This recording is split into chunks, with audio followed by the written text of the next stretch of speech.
can't believe how much trunk that brings in. How y'all doing today?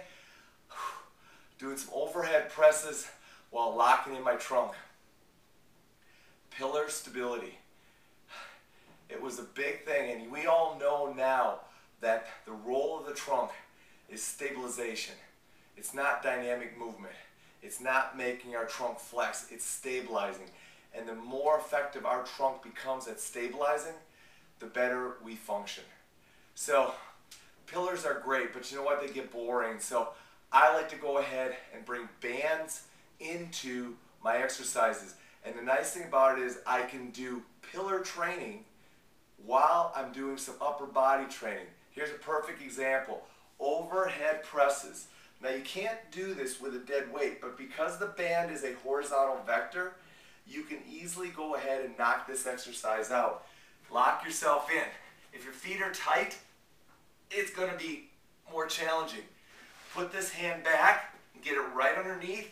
Really lock yourself tight. Press overhead. Up over top.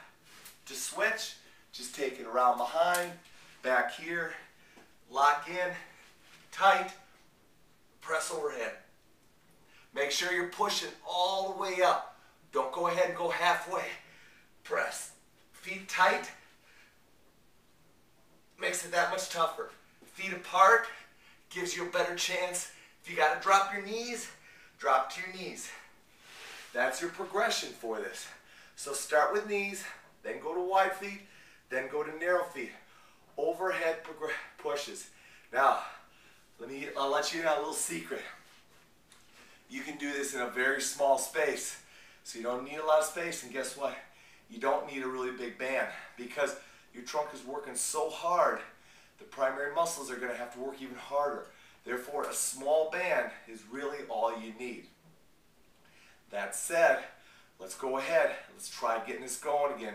See if you can get your trunk and your hips going, get your stabilization going, and then, you know what? Rock your shoulder girdle and see what you think.